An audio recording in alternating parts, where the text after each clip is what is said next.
This is a nice pleasure to me to introduce to Dr. Yvonne Colomer, who is the UNESCO Chair Management Triptolemos Chairs. She is an expert in food security UNESCO, and she's author of many books and many papers related to economy, cultures, and food.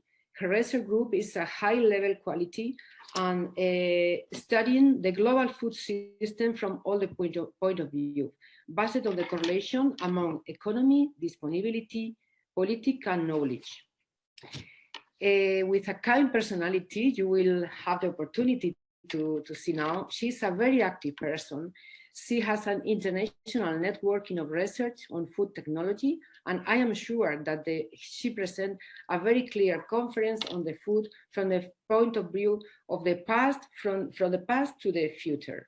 Thanks to Yvonne Colomer for accept this opening conference, and of course to Triptolemos Chair and Triptolemos Foundation. Thank you very much, dear Yvonne. Thank you very much, Rosa, for your nice and kind words. And good morning to everybody from Barcelona. When Rosa Maria Martín and Maria Luisa de Lázaro kindly invited me to participate in this inauguration, I had weight purpose syndrome for a few days. The various drafts that I made did not satisfy me. Among the main gravitational forces that condition human development are the conquest of energy for life in geography.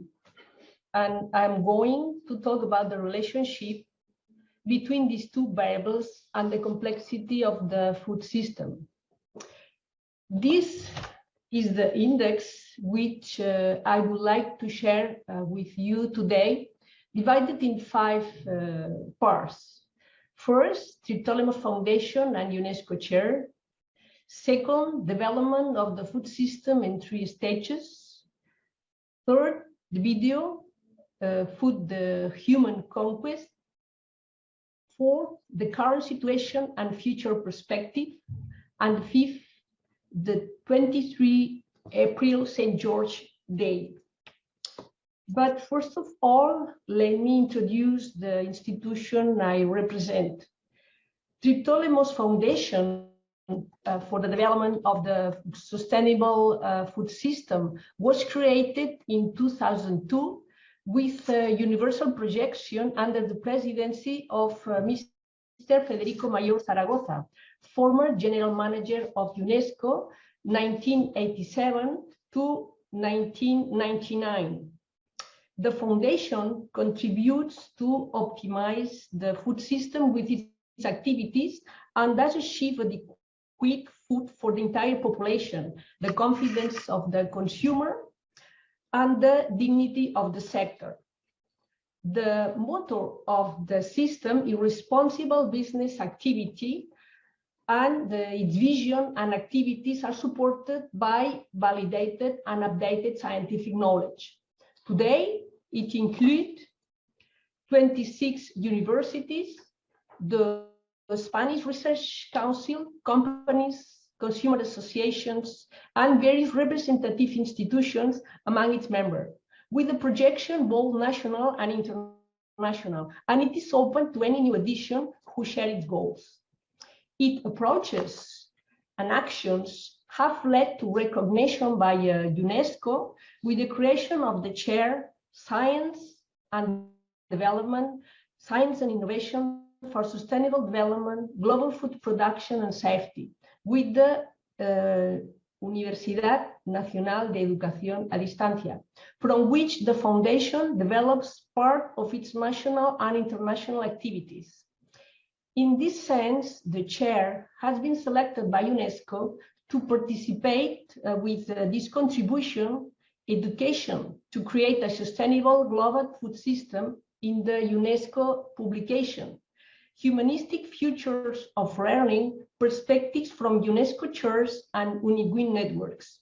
The document, it is the only contribution that refers to the food system. The foundation is also a member of the a Global Food Alliance, and the Global Food Safety and Nutrition, both FAO working groups, among others. Later, I will refer more extensively to Triptolemos' foundation vision of the global food system.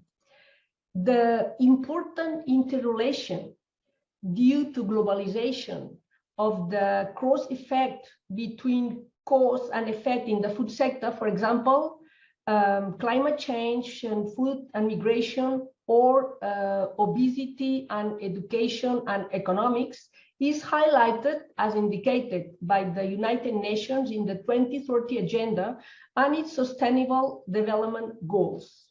The concept of the food system is developed from the basis the man is omnivorous by nature.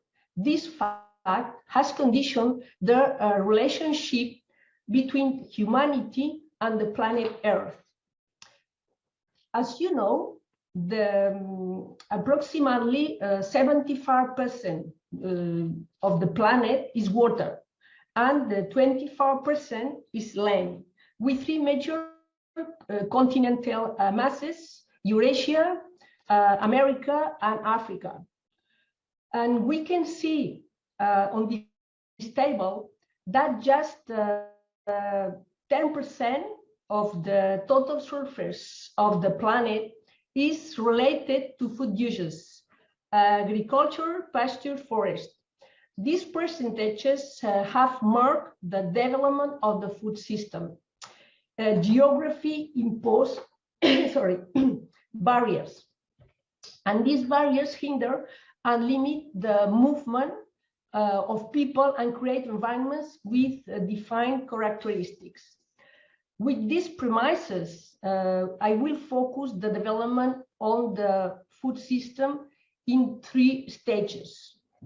The first stage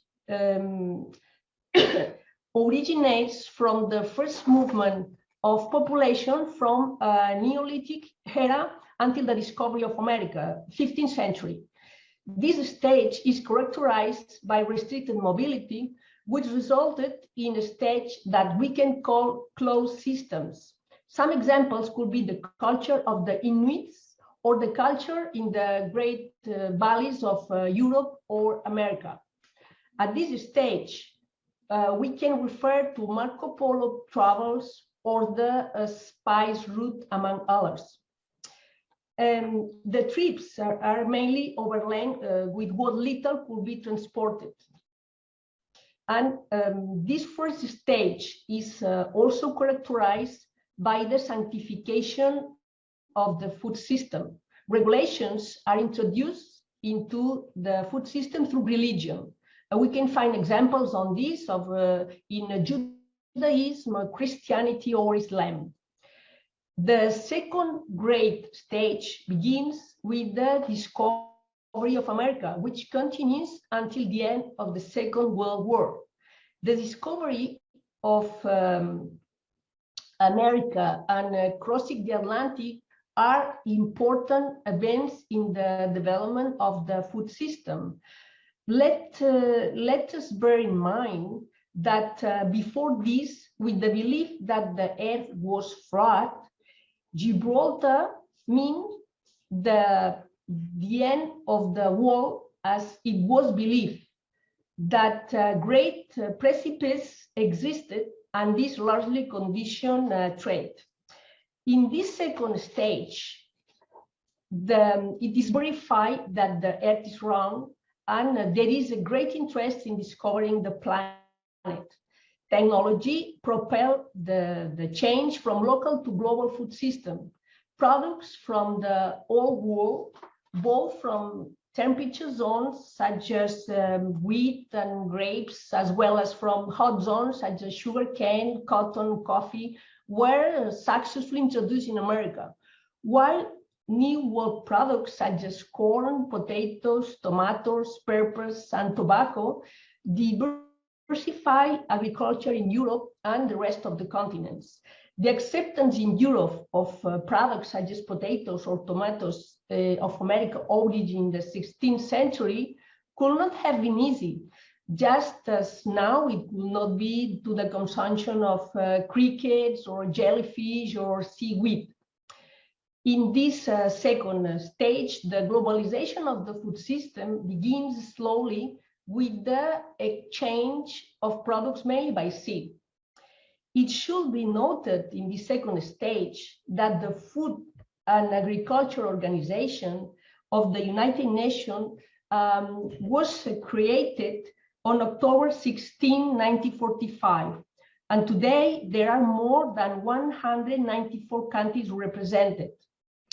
On its 55th anniversary in 2020, its General Director, Mr. Khut Dong Kyu, referred to the fact that a comprehensive reorganization of the world's agri-food systems is one of the most powerful tools we have in order to change course, move towards achieving the 17 Sustainable Development Goals, and to rebuild after the COVID-19 pandemic.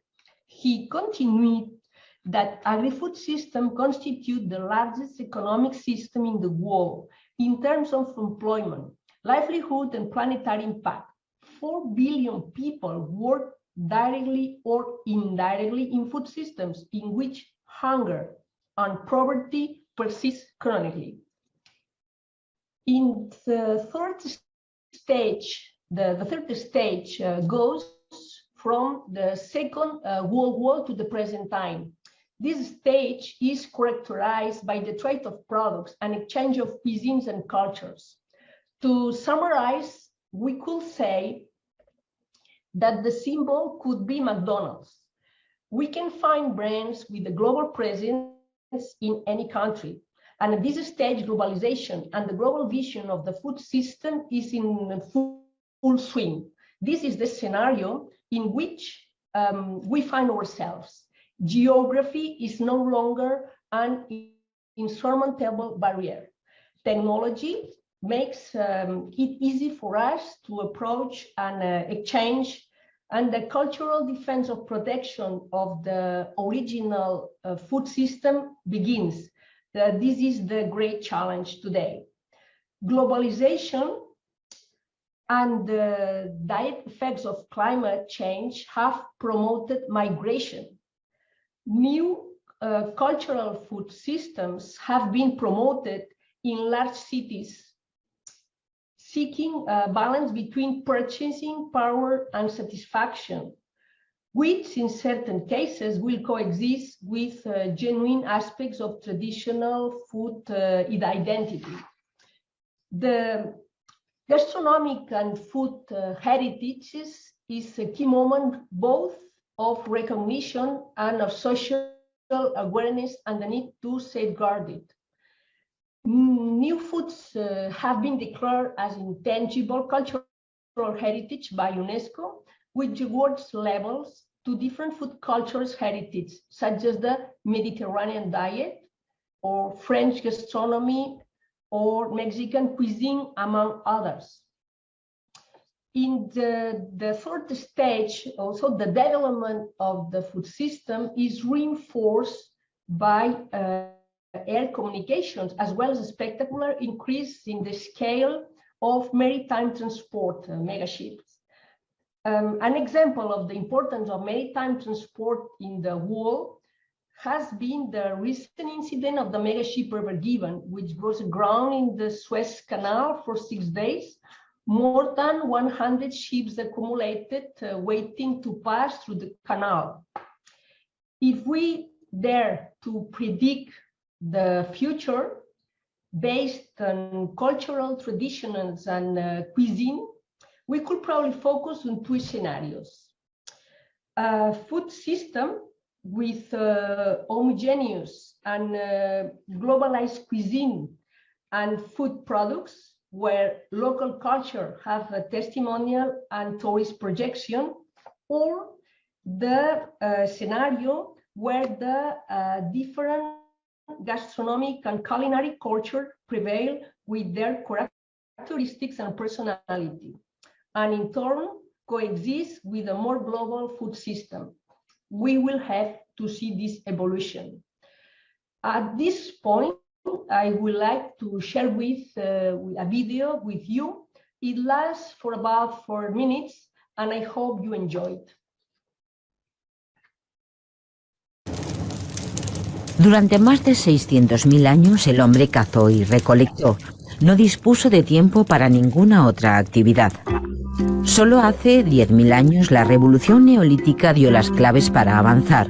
Aparece la agricultura y con ella la separación de funciones.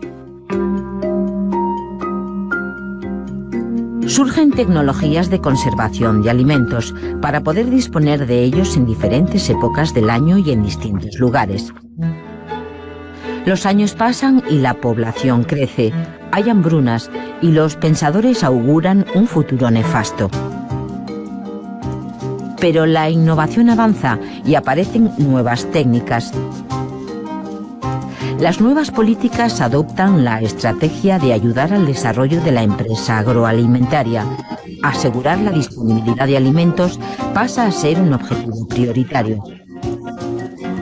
Napoleón promociona las industrias conserveras, margarinas, azúcar de remolacha. Hoy los llamaríamos emprendedores, personas conocedoras de la problemática que crearon empresas con vocación de servicio. Aper con las conservas. Liebig lleva las carnes de Sudamérica a Europa. Borden consigue la estabilidad de la leche con la leche condensada. Nestlé se preocupa de la alimentación infantil. La alimentación está ligada a la cultura, a la tradición y a la disponibilidad del entorno que evoluciona con el desarrollo del comercio y la globalización. La ciencia avanza. Es incuestionable la relación entre salud y alimentación. La alimentación es una responsabilidad colectiva. Los gobiernos crean instituciones de control amparadas en el rigor de la ciencia para que generen confianza en la sociedad y contribuyan a divulgar los principios de una alimentación sana. La evolución ha llevado a un complejo sistema alimentario global articulado con múltiples actores y diferentes actividades: agricultura, ganadería, pesca, comercio internacional. Alimentaria es uno de los salones de alimentación y bebidas referente internacional para todos los profesionales vinculados a las empresas agroalimentarias, procesado, distribución, restauración, investigadores, formadores. La población continúa creciendo. Se esperan más de 9.000 millones de personas en el 2050. Tenemos el reto de alimentarlas. ¿Cómo? Los recursos del planeta son limitados. Existen disfunciones en el sistema que provocan demasiadas desigualdades. La sociedad espera soluciones de la ciencia, la innovación y las políticas. La producción sostenible es aquella que aplica la ciencia y la tecnología para conseguir que las vías productivas no agoten los recursos de las generaciones futuras. En este entorno, las empresas agroalimentarias asumen sus responsabilidades junto con las administraciones, las diferentes instituciones implicadas y la sociedad. El conocimiento juega un papel clave. En 1992, FAO declara en Alimentaria de Barcelona los derechos alimentarios del hombre. Con estas inquietudes por el futuro del sistema alimentario aparecen instituciones como la Fundación Triptolemos para el Desarrollo Agroalimentario, que pretende facilitar una adecuada articulación de todo el sistema alimentario desde el productor al consumidor y generar su confianza. Para conseguir este objetivo, aúna esfuerzos con universidades, centros de investigación, empresas e instituciones sociales. Con la ayuda de los programas europeos, la UNED, a través del Vicerrectorado de Investigación, aporta el conocimiento, la investigación y la formación como motores de este desarrollo. Ambas instituciones han obtenido la confianza de la UNESCO para la creación de la cátedra Ciencia e Innovación para el Desarrollo Sostenible en la Producción Global de Alimentos y la Seguridad. Las cátedras UNESCO, aparte de su función universitaria, tienen la misión específica de actuar como núcleo, think tank o formadores de opinión para la sociedad.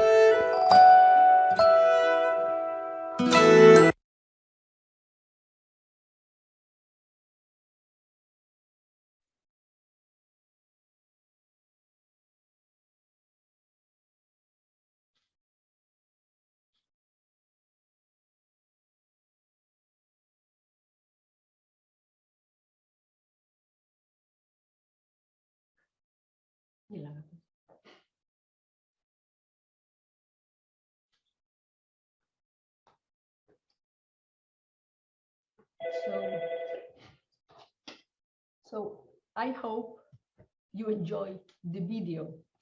And now we are going to start the current situation and future perspective.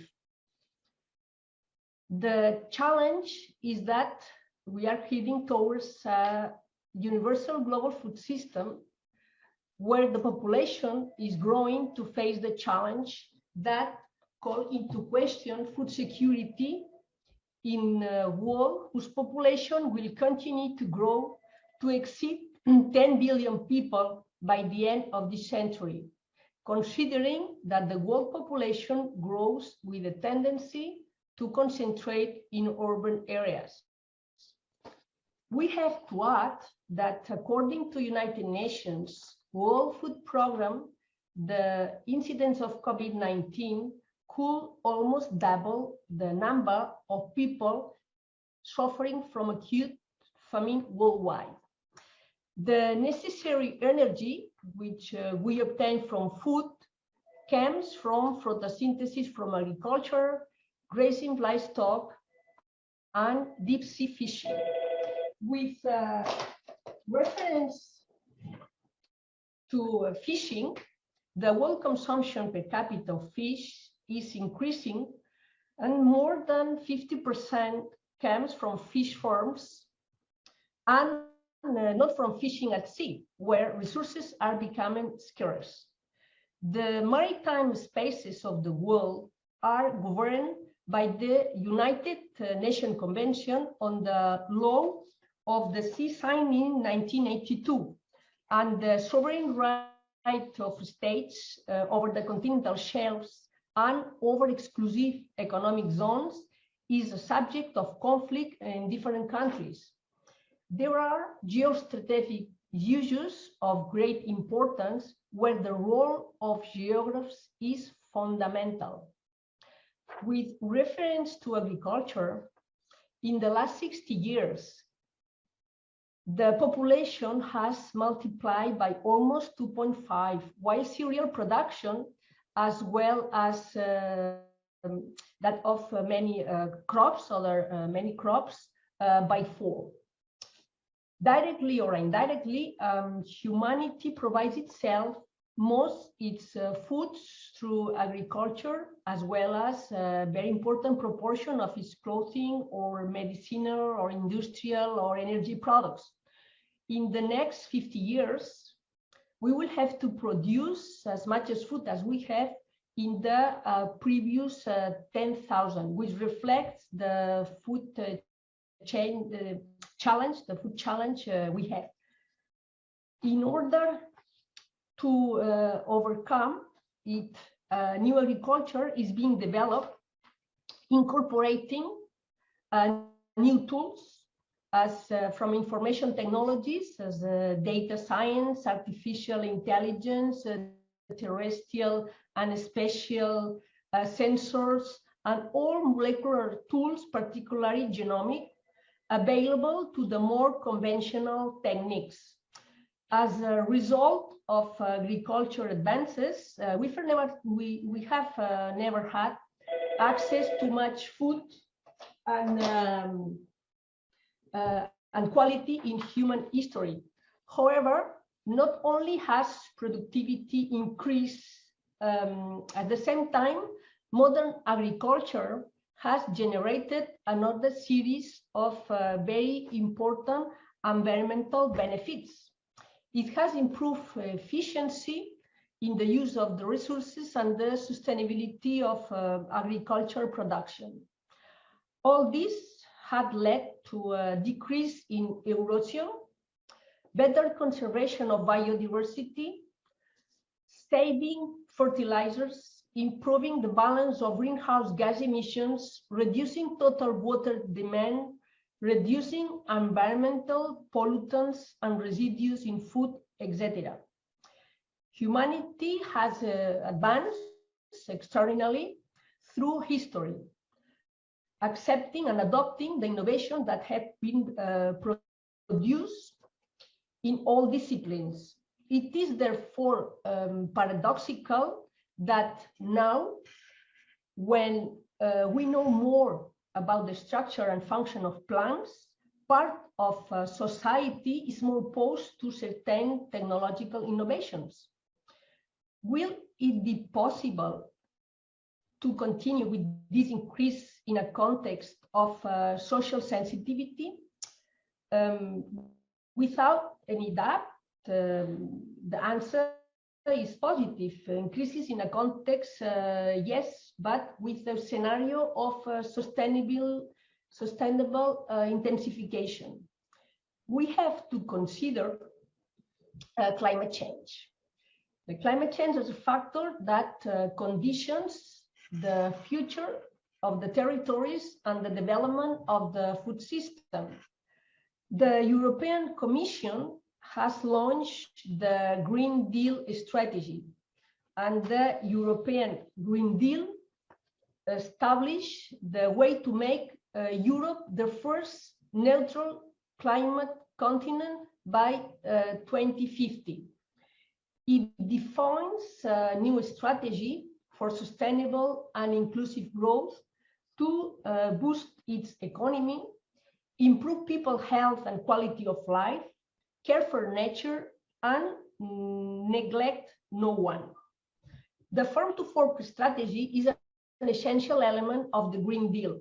The strategy is also a critical component of the Commission's agenda to achieve the 17 United Nations Sustainable Development Goals. Last month, I made an intervention in the Committee on Agriculture and Rural Development of the European Parliament about the importance of technological innovation for a sustainable food system. I share some of the ideas today with you. The European Union is at a crossroad. The Green Deal strategy should be based on proven science and innovation without any restriction. The European Union is a global agriculture power, but with very diverse cultural, geographical, and climate realities. For the sustainability of agriculture, farmers must have the freedom to choose the tools and practices that are best suited to their specific needs and agricultural environments. Excluding tools that can contribute to this is dangerous. The Triptolemos Foundation is preparing a document on the impact of the Green Deal on European agriculture and the citizen from a social, economic, and environmental perspective, in which more than 30 researchers are participate. And if you are interested in this document, we will gladly share it with you. The Triptolemos Foundation has developed a model that allows the global food system to be quantified through previously defined parameters. The global food system model of Triptolemos Foundation is focused in 4 main axes: availability, economy, politics, and culture. And each of them are developed in multiple aspects. The model allows the forecast and comparison between food systems in different countries and territories. Triptolemos Foundation obtained the trademark registration title of the Triptolemos Eating Index in 2017.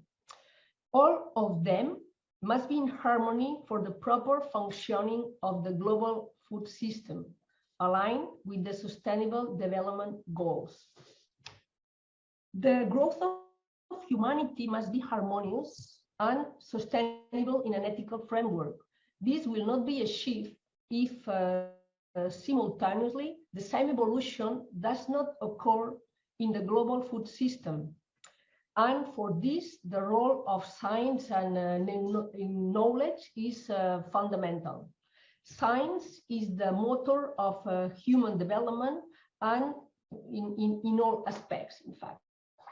So only with the approach of sustainable global food system, which considers the availability of food, the economy, policies, and culture in balance, with the support of science, technology, and responsible business activity, can we face the food challenge of the 21st century with a minimum of guarantee aligned with the Sustainable Development Goals. We believe that there cannot be a sustainable and a social balanced development if a balance is not maintained between the four axes. If we refer to a concrete example of the interrelation between the four axes, let me introduce the kimchi case in Korea. So in the 2020, shortage of cabbage, the staple ingredient in the popular Korean kimchi, pushed up prices and forced Seoul to import from China. Kimchi, low in calories and rich in vitamins, is an indispensable part of the diet in Korea, where it is estimated that more than 2 million tons are consumed each year. Although it can appear in stews and soups, no meal is complete without a side dish of this spicy cabbage, which is sometimes accompanied by variations made of radish, cucumber, or other seasonal vegetables. According to the authorities, 95% of South Koreans eat kimchi more than once a day, and many store it in specific refrigerators to regulate its fermentation and prevent it from contaminating other products such as milk. Last year, the cabbage fields were devastated by low spring temperature, followed by a summer heat wave, after which came typhoons, floods, and landslides. The market reacted with a skyrocketing price rise of up to 60%, causing alarm among consumers. This news appears in October-November, coinciding with the celebration of Kimjang, which is the annual communal act of making kimchi recognized by UNESCO as an intangible heritage of humanity in 2013. This celebration reaffirms the Korean identity, and it is an excellent opportunity to strengthen cooperation and family relationships. It is an age-old tradition and a popular ritual. The country's top kimchi producer had to temporarily suspend its online sales because of the shortage of cabbage. The food companies had to find alternative supplies to meet the demand, which was especially high as more people ate at home due to the coronavirus pandemic. The authorities approved the immediate temporary suspension of tariffs on imported cabbages from China, which ships about 30 tons a day. For their part, the Seoul authorities provided the busiest markets with hundreds of thousands of cabbages at 70% of the market price, waiting for the weather to be more favorable and prices to stabilize again. In this example, we saw the relationship between the four axes that define the global food system involved. We believe that there cannot be a sustainable and a social balanced development if a balance is not maintained between the four axes. Before finishing my presentation, I will refer to a fundamental element both for geography and for the global food system, water. Because without irrigation, without water, there will be no life on Earth. Food production uses 48% of the earth resources and 70% of water resources world. For the geopolitics of the 21st century, water is destined to be what oil was for the 20th century, so become the subject of great conflict. competition for limited water resources is one of the main concerns of the coming decades. Unlike oil, water has been the subject of an eternal debate about whether it should be a market commodity or a social necessity accessible to all. During the next 30 years, the lack of access to food and water will increase if there is no urgent global cooperation, if the uses are not approached from a global vision of the system. A study by the Institute of Economics and Peace warns of the massive displacement of 1.2 billion people worldwide by 2050, and estimates that 2.6 billion people in the world are currently suffering from water stress. This figure is forecast to increase 5.4 billion people by 2040. It is estimated that about a fifth of the world's countries will experience water scarcity in 2040. In addition to absorbing CO2, irrigation contributes oxygen to the atmosphere through the photosynthesis of the vegetation cover, and also contributes to reducing erosion and desertification, both two dangerous consequences that could be accentuated by climate change. Irrigation multiplies the generation of wealth by 4.8 and the creation of work by 4.5 compared to rain-fed land. Irrigated agriculture produces up to 6 times more than rain-fed agriculture. 1 hectare of intensive irrigation can produce the equivalent of 40 hectares of dry land. For example, in Spain, 13 of the 15 provinces that have lost the most population in the last 10 years, and the ones with the least irrigated area. And among the provinces that maintaining or grow in population, there are many that have the highest proportion of irrigated crops.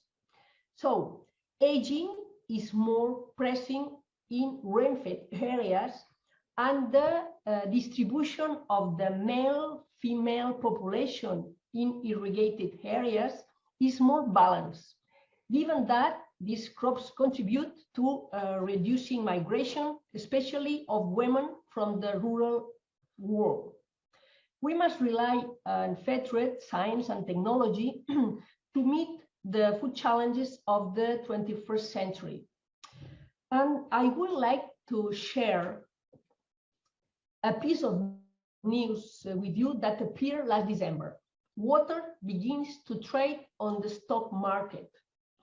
At the moment, it only affects the area of California in the United States, meaning that the price of water in California fluctuates depending on the evolution of the Wall Street future market. The futures market already has products such as oranges or wheat, to name 2 foods, and buyers do not purchase a physical product, as in the case of oil or wheat, at the time of the transaction. The operations are based on the acquisition of rights to quantity of water in the future at fixed price. The entry of water on the stock market opens the door to speculation. The demand for water is practically inelastic. The amount required hardly varies because it is an indispensable resource in our daily life.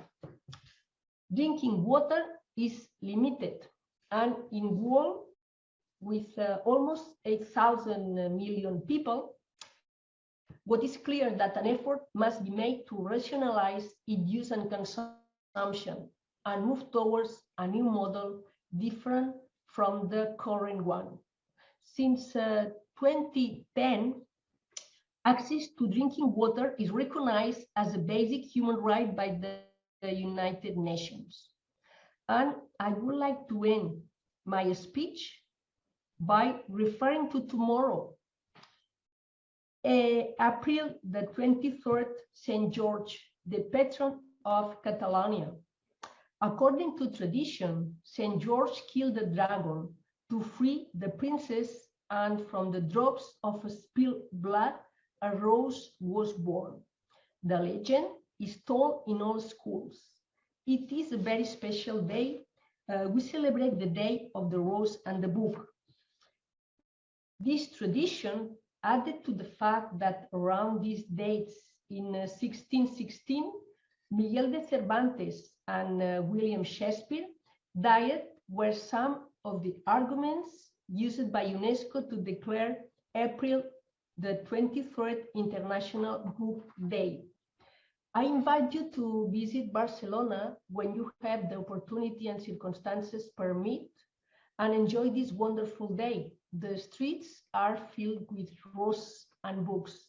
It coincides with the birthday of our Vice Rector, Rosa Maria Martin. We wish her a happy birthday. And I would like to share some nice words with you. It comes from the book Wind, Water and Stars by Antoine de Saint-Exupéry. Water, you have no taste, no color, no scent. One cannot describe you, but only enjoy you without knowing you. Thank you very much for your attention.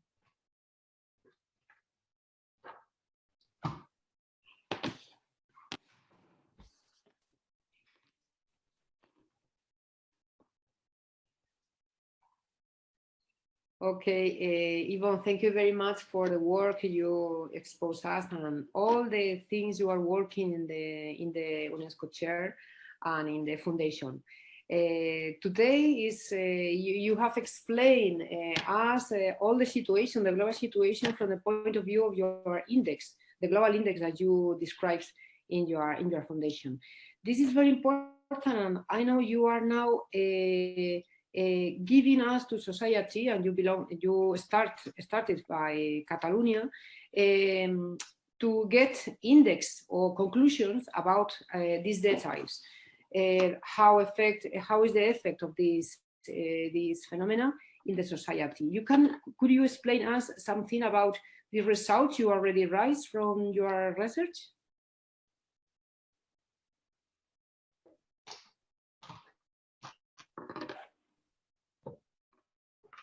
Yeah, because this is an initial study that has been started in Catalonia, Spain, and now the idea of the cátedra is to spread all around the world the study, okay, to get conclusions about how are the interaction between the effects in the global health and in the global food system. Yeah. One of the more important, I think. Well, at first I am impressed. Honestly, I didn't know about EUROGEO, and it was a great pleasure to me to know all the work.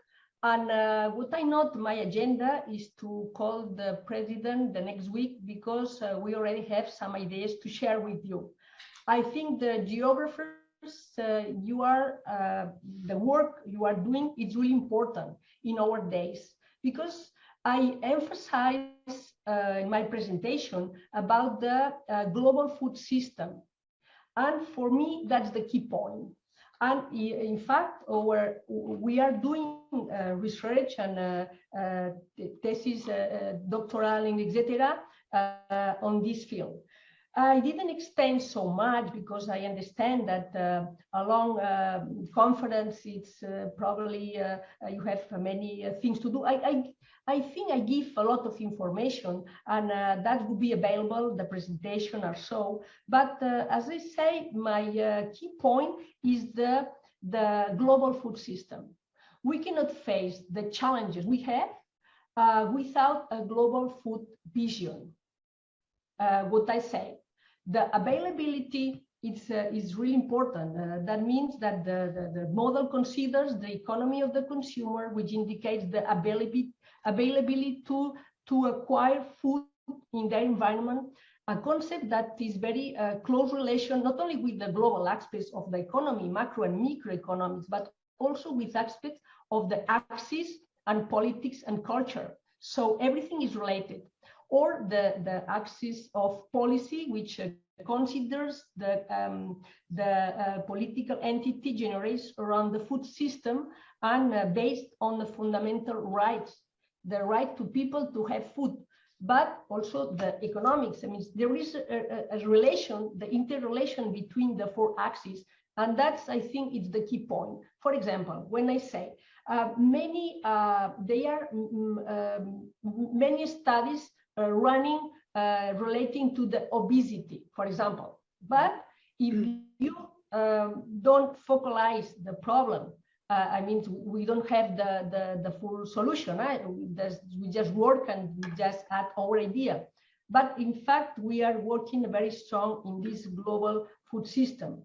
And obesity, for example, if you don't consider the economics, I mean, the resources the people has in order to achieve or to buy the products and so the economic, or even the culture, or even religion, or knowledge, or nutrition, or availability, or even legislation. We have right now a very complicated subject. For example, you are listening about the Nutri-Score, or ultra-processed products, or the consequences of pandemic. So everything is related. And our point is that just that from this global vision, we can try to face the solution. And many times we saw the researchers or so just focalizing one of the axes, but the idea is to consider everything. And one key is really important is the knowledge, the universities, the research, the innovation, the science, but without any restriction. We must be consequent when they say, listen, we will face the 21st challenge, we want green planet, etc., for sure, but considering the science, the innovation without any restriction. And also we need a very strong institutions. That's really important. So as I say, we don't have the solution for sure, no, but what we consider, and especially working together with the UNESCO chair and the universities and the researchers and all the association, everybody is a very important part of the system. So that is our message, I think. And for sure, if you have any question or any subject, we are open. We try to give the emails and so during the presentation, and that would be a pleasure for us to share and to work together if that's possible. Thank you very much, Yvonne. Maybe you could give us some idea about fake news on this area, on this subject, very briefly. Thank you, Rosa. Well, as you see, there is many subjects. What we saw in this year and last year, I'm referring to the COVID-19 and the effects of the pandemic. What we saw is the food system becomes I will not say in fashion, that's not what I want to say, yeah? But yes, what we perceive that's the food system or the food, the nutrition and so becomes more important for everybody. Not for us, because for us, for sure, next year we will have our 20th anniversary, and that's clear for us. But what we saw is that, and the food system has many implications. And as you say, Rosa, the fake news. Fake news or misinformation, I don't know what is.